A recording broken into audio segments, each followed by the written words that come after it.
السلام علیکم ورحمۃ اللہ وبرکاتہ۔ بسم اللہ الرحمن الرحیم۔ محترم ناظرین و سامعین، مختصر مگر پر اثر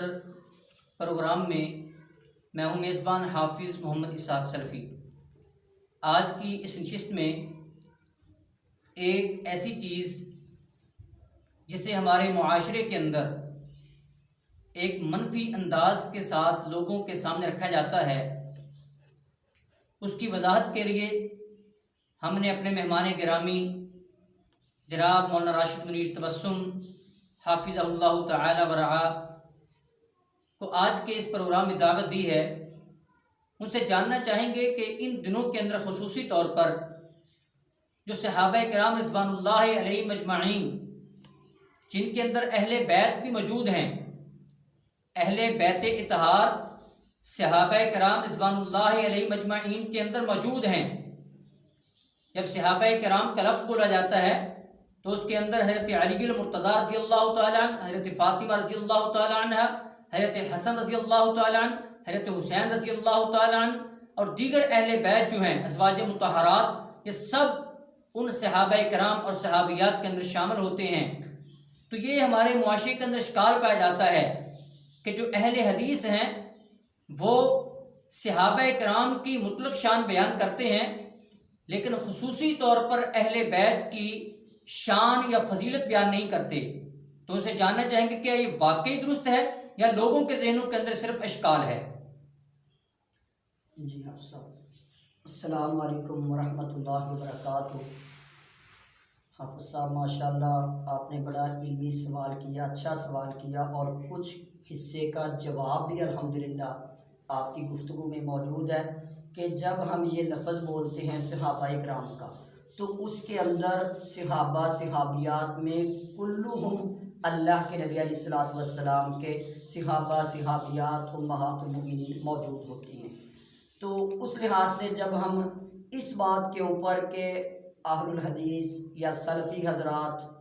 جو صحیح معنوں میں اہل حق ہیں، اہل السنہ، تو ان کے اوپر ایک اعتراض غلط فہمی یہ ہوتی ہے کہ یہ اہل بیت کی محرم الحرام کے اندر بھی شان صحابہ، فضائل صحابہ کو زیادہ بیان کرتے ہیں، اس کے مقابلے میں اہل بیت کو کم بیان کرتے ہیں۔ اس کا تھوڑا سا سبب بھی بیان کر دیتا ہوں۔ دل کی محبت الحمدللہ میں سمجھتا ہوں وہ بندہ نہ اہل السنہ ہو سکتا ہے، نہ مسلمان ہو سکتا ہے، نہ مومن ہو سکتا ہے جس بندے کے دل میں ایک رائی کے دانے کے برابر اہل بیت کے لیے، صحابہ کے لیے بغض ہو، یا ذرا سی تنقیص تو کیا محبت میں کمی ہو، صحابہ یا اہل بیت کی محبت میں کوئی کمی کوئی ہو، تو یہ بھی بندہ ایمان سے خالی ہم سمجھتے ہیں۔ آپ اس پر ایسا ہی سمجھ لیں کہ جب بندہ دعویٰ کرتا ہے مجھے اللہ سے محبت ہے، اللہ کے رسول سے محبت ہے، اللہ کے نبی سے یا دیگر سے محبت، یہ الفاظ تو حافظ صاحب اتنا ہی آسان ہے کہ مٹی کے ساتھ مٹی کے اوپر مٹی لکھ دینا جیسے اتنا آسان کام ہے، لیکن جب اس دعوے پہ دلیل کی باری آتی ہے پھر اتنا ہی مشکل ہے کہ پانی کے ساتھ پانی کے اوپر پانی لکھنا۔ یعنی اس لحاظ سے دیکھا جاتا ہے کہ جب محرم کا مہینہ آتا ہے حافظ صاحب، اس میں ایسا ہی معاملہ ہے کہ اہل بیت کے فضائل کے اوپر جس طرح بھی ہیں، یعنی جس نظریے کے ساتھ بھی ہیں، اس میں سب کا اتفاق ہو جاتا ہے۔ اہل تشیع بھی، اہل السنہ، اہل الحدیث، جتنے بھی یعنی دنیا میں نام لیوا پائے جاتے ہیں، وہ سارے فضائل اہل بیت کے اوپر گفتگو کرتے ہیں، اور ساتھ ساتھ محرم میں دو گروہ بن جاتے ہیں۔ جو مین تکلیف کا معاملہ، یعنی فضائل میں سب کا اتفاق ہو گیا، لیکن اس معاملے میں کہ صحابہ کی تنقیص کے اوپر دو گروہ بن جاتے ہیں۔ بعض لوگ ایسے ہیں جو صحابہ کے اوپر نعوذ باللہ لعن طعن کرتے ہیں، گالیاں دیتے ہیں، ایمان میں شک کرتے ہیں۔ تو ان لوگوں کے مقابلے میں ہم اس وقت کے روئے زمین پر ایک گروہ وہ ہے جن پر قرآن صحابہ کی عظمتوں میں بھرا پڑا ہے، ان کے اوپر تنقیص کرتا ہے، اور اس کے مقابلے میں ہم اپنا نام لکھوانے کے لیے کہ جب صحابہ کے اوپر کیچڑ اچھالا جا رہا ہے، گالیاں دی جا رہی ہیں، ایمان میں شک کیا جا رہا ہے، تو اس وقت ہم ان کی فضیلت کو بیان کریں جن کی تنقیص بیان ہو رہی ہے۔ ان کا دفاع کرنا ہم اس سے زیادہ ضروری سمجھتے ہیں، کیونکہ ہمارے دل میں حب اہل بیت تو ہے ہی ہے، ہماری نماز نہیں ہے افسر اس کے بغیر، ہمارا روزہ نہیں ہے،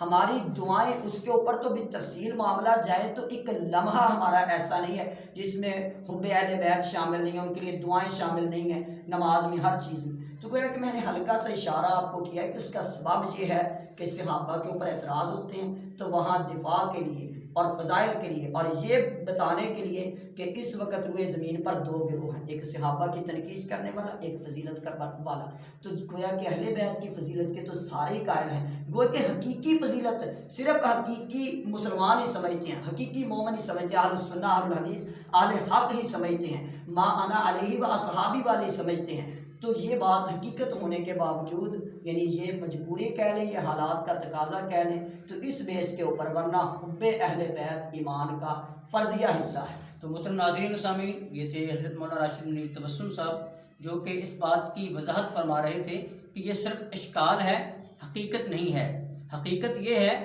کہ اہل بیت کی فضائل کو تمام احباب بیان کرتے ہیں، جو اہل سنت ہیں، اپنے آپ کو اہل سنت کہلواتے ہیں، اہل الحدیث ہیں، وہ تمام بیان کرتے ہیں اہل بیت کے فضائل کو، ان کی شان کو، ان کی منزلت کو۔ بلکہ میں تو سمجھتا ہوں کہ اہل حدیث کا، اہل سنت کا یہ متفقہ مسئلہ ہے کہ اس وقت تک انسان کی نماز مکمل نہیں ہو جاتی جب تک کہ وہ اہل بیت کا، آل بیت کا، آل محمد کا ذکر اپنی نماز میں نہیں کر لیتا، کیونکہ نماز کے اندر، تشہد کے اندر درود ابراہیمی کو پڑھا جاتا ہے، تو اس میں اللہم صلی علی محمد و علی آل محمد، آل محمد کے اندر اہل بیت بھی شامل ہیں، آل محمد اہل بیت بھی ہیں، تو اس لیے ہماری نمازیں بھی اس وقت مکمل نہیں ہوتی جب تک کہ ہم اہل بیت کا ذکر نہ کریں۔ اہل بیت کی شان، فضیلت قرآن کریم کے اندر بھی موجود ہے، نبی علیہ الصلوۃ والسلام کی زبان عطر، زبان نبوت کے اندر بھی ہم نے سنی ہوئی ہے، نبی علیہ الصلوۃ والسلام کی زبان نبوت سے جو الفاظ نکلے ہیں، احادیث سے ہم نے وہ پڑھے ہوئے ہیں، گویا کہ نبی علیہ الصلوۃ والسلام نے بھی اہل بیت کی شان کو بیان کیا ہے۔ تو محترم ناظرین و سامعین، یہ تھا ہمارا پروگرام، مختصر مگر پر اثر۔ امید ہے کہ آپ کو پسند آئے گا۔ اس پروگرام کی بہتری کے لیے کمنٹس کی صورت میں تجاویز سے ضرور آگاہ کیجیے گا۔ شکریہ۔